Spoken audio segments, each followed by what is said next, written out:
ఏంటి సార్, నేను లంచం తీసుకోవడం ఏంటి? మినిస్టర్ గారు కిరణ్మయ్యని బెదిరించడం ఏంటి? నువ్వు కిరణ్మయ్యకి ఇంపార్టెన్స్ ఇస్తే నేను మినిస్టర్ గారికి ఇంపార్టెన్స్ ఇవ్వాల్సి ఉంటుంది.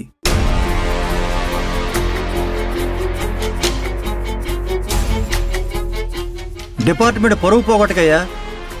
మినిస్టర్ గారిని బెదిరించినట్టు పక్కన ఎవరైనా లైవ్ విట్నెస్ ఉన్నారా? లేరు సార్. చూడు విక్రమ్, నీకు ఇదే లాస్ట్ ఛాన్స్.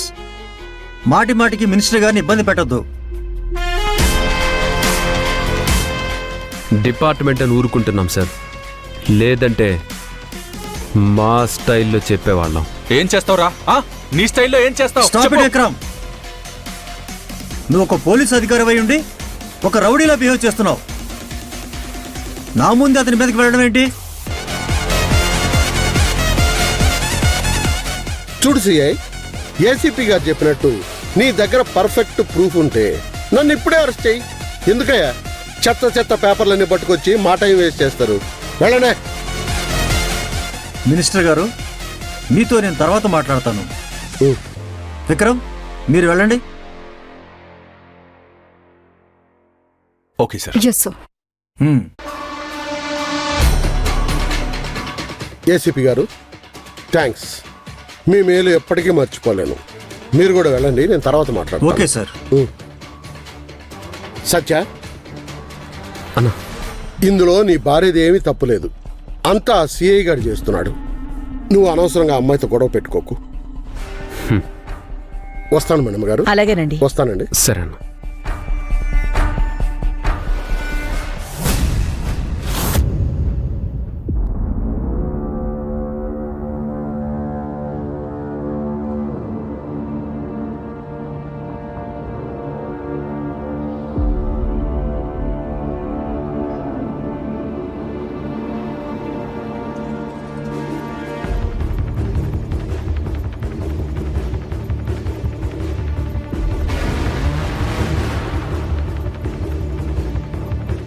మంజు, ఆ మినిస్టర్ ఎలాంటివాడో నాకు బాగా తెలుసు. కాలికి వేస్తే వేలికి వేస్తాడు, వేలికి వేస్తే కాలికి వేస్తాడు. అలాంటి జిత్తుల మారి నక్క, గుంట నక్క మీకు దొరుకుతాడని నేను అనుకోలేదు. వాడు ఎలాంటి జిత్తులు మారి నక్కైనా సరే ఈ విక్రమ్ నుంచి తప్పించుకోలేడు. అవును మేడం, విక్రమ్ సారు అతన్ని స్టేషన్కి నడవమని తీసుకొచ్చే టైంలో ఏసీపీ గారు వచ్చి ఆపేశారు. చా,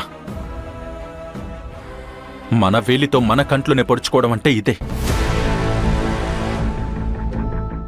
ఆ ఏసీపీ అడ్డుపడకపోతే ఈ పాటికి వాళ్ళని అరెస్ట్ చేసేవాణ్ణి.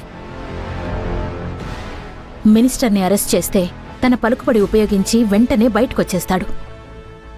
అలా కాకుండా పాముకి కోరలు పీకినట్టు ఆ మినిస్టర్ గెలవకుండా చేయాలి. అంతే తప్ప ఆ మినిస్టర్ని మనం ఏమీ చేయలేం. ఎందుకు చేయలేం? అందరూ ఇలాగే అనుకుంటే ఎలా? ప్రాక్టికల్గా చూశాం కదా, అతని దగ్గర ఎన్నో ఏళ్లుగా అవినీతితో సంపాదించిన కోట్ల డబ్బుంది.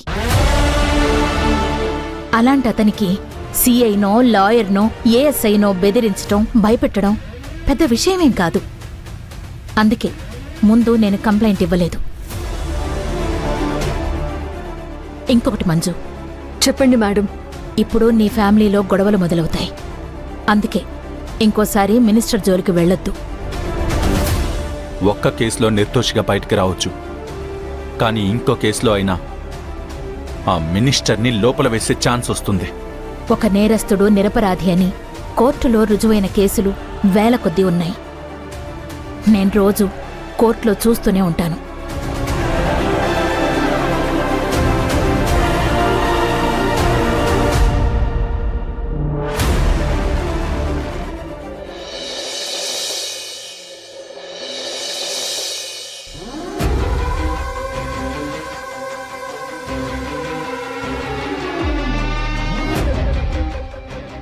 మినిస్టర్ గారు మన ఇంట్లో ఉన్నట్టు ఆ సిఐకి మంజుకి ఎలా తెలిసింది?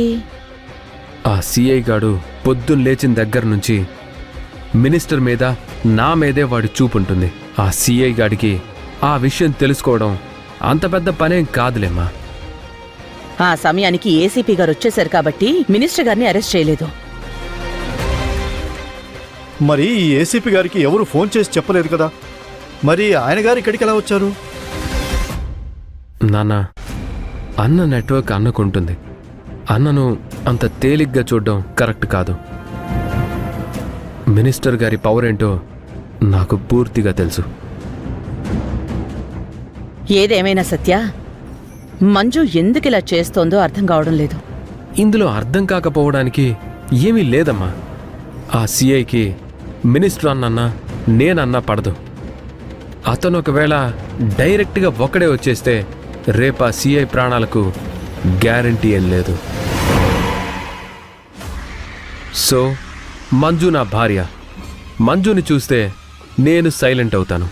మినిస్టర్ గారు కూడా ఏమీ చేయరు.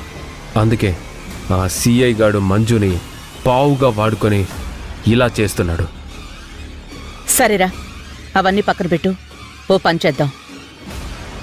ఏంటమ్మా అది? ఎలక్షన్స్ అయిపోయేసరికి మంజుని సెలవు పెట్టమను. ఎవ్వరికి ఏ ఇబ్బంది ఉండదు.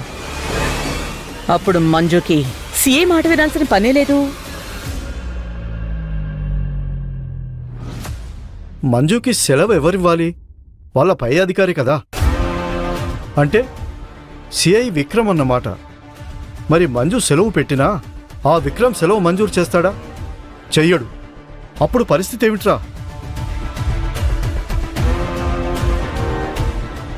అందుకే ఇంట్లోకి స్టేషన్ గొడవలు తీసుకురావద్దు అంటాను.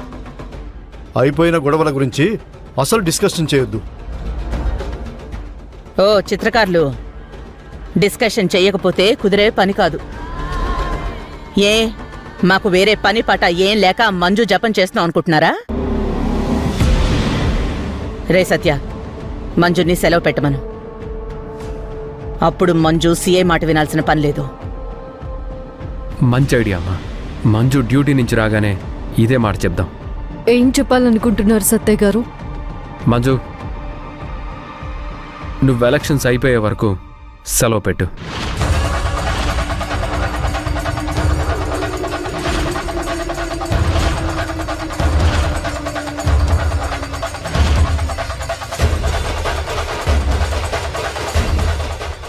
నేను పని చేసేది పోలీస్ డిపార్ట్మెంట్లో సత్తయ్య గారు. ఎలక్షన్స్ అనేవి చాలా ఇంపార్టెంట్ టైం. ఈ టైంలో ఒకవేళ అంతకుముందు సెలవు మీద ఎవరైనా వెళ్ళినా వాళ్ల సెలవుల్ని రద్దు చేసి డ్యూటీలో జాయిన్ అవ్వమంటారు. అలాంటిది ఎలక్షన్స్ దగ్గర పడుతున్న కొద్దీ ఎవరికి సెలవులివ్వరు. ప్రభుత్వం ఈ విషయంలో చాలా స్ట్రిక్ట్. వాళ్ళు సెలవివ్వకపోతే నువ్వు జాబ్కి రాజీనామా చేసి ఇంట్లో ఓ మూల కూర్చో.